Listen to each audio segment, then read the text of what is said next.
Goody goody! So just as we thought Need for Speed had stopped with all their information stuff, we've got one more article to discuss. So as you may have already girlied, car classes are now a thing in Need for Speed Payback. If you saw in the trailer, there was a little kind of like PPI system. PPI stands for Performance Power Index, if you didn't already know. And essentially we're going to get a PPI system in Need for Speed. Now this is something we've seen in the Crew, it's something we've seen in Forza, so it's a nice addition to Need for Speed, basically to kind of tier up the cars into their own specific kind of categories.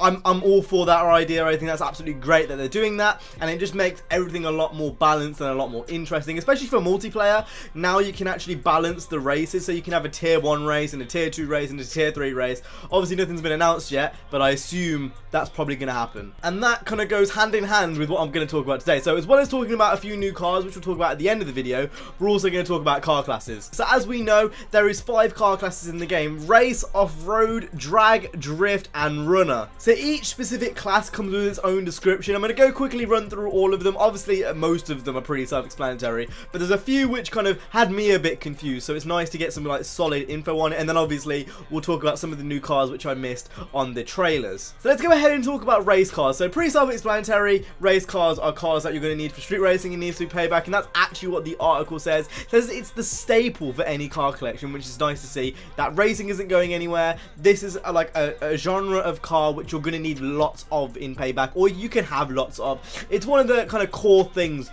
in the game, so that's nice to see that they're not straying away from the racing side of things. Racing is still very much a thing in Need for Speed Payback. We then get a kind of look into the off-road section of this article, where the article then goes to say, with the ability to go truly off-road in Need for Speed Payback, you're going to need these cars to excel at leaving behind the tarmac and switching out for sand, dirt, and other loose surfaces. The ability to maintain speed while driving off-road, coupled with stability in the air, good recovery on the landing, make these the go-to car class for any off-road based activity. So not quite as in-depth as the Crew is. Obviously the Crew has like dirt spec cars and then raid spec cars, but again, I kind of like that. I kind of like that it's a bit more simplified in terms of, you know, here's your off-road cars, use these to go off-road. You're not going to be able to use the street car, otherwise you are going to die. I like that.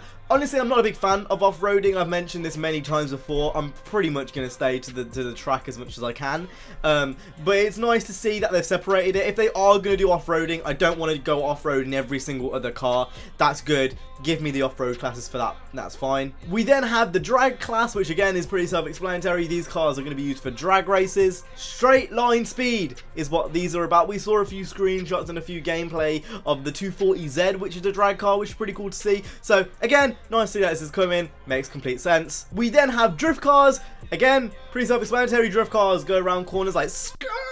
And then finally we have runner. Now runner is the one which is most kind of like complicated. I was a bit worried and a bit like confused about what this meant, so we're gonna go ahead and read the description of it and see if we can, you know, get a bit more information out of it. Every now and then you'll find yourself in need of a car for a special type of job. That's when the runner class comes into play. When picking a car for a runner class, you'll notice very few visual differences: subtle paint job, black rims, tinted windows, lowered ride height, etc. And in turn for that, you'll get agile, precise, good landing stability, and a great getaway car from the cops. So as expected, it's a cop getaway car. Now, I'm not sure if this means that every runner car will only have like limited customization on. That doesn't really make a lot of sense to me. Hopefully it doesn't. At the start of the article, it also goes to say that not every single car will have all of the options, and most cars have 2 to 3 options. So if you were planning to use like certain cars for certain things, that's going to be a bit limited. For example, I know for a fact the R32 is an off-road car,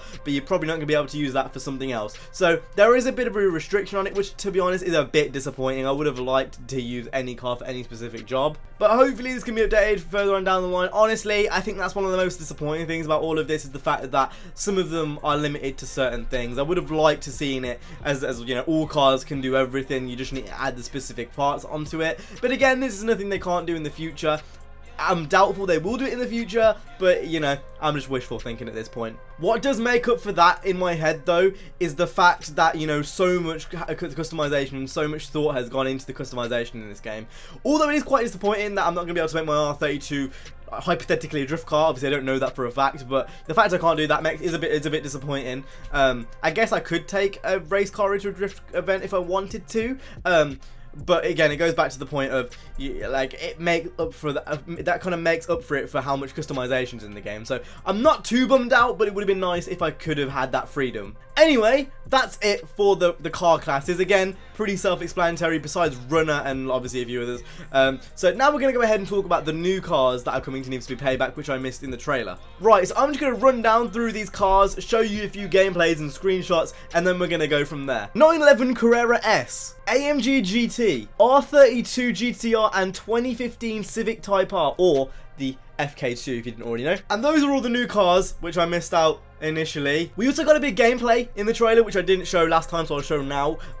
Yeah, it just looks like lap races. That's all it really is. I forgot to mention it, but yeah, it's just like lap races. There's really nothing special about it. One thing I did notice though is on the minimap, there was cop events. So cop pursuit events are actually going to be returning. In the last game, it was more of a case of, you know, the events were races with cops in. Looks like this time, pursuits have got their own dedicated mode, which is also a very good thing. And that's pretty much it. I guess we're going to have to wait till Gamescom, maybe. Maybe we're going to get some earlier stuff. I don't know, really. But yeah, that's pretty much it for Need for Speed Payback for now. Hopefully we can get more information soon, because that'll be pretty goddamn cool. But for now, that's all we know. So if you guys did enjoy this video, you found it useful, please go ahead and hit the like, subscribe. I will see you guys in the next one. You guys have an awesome, stay safe, and peace.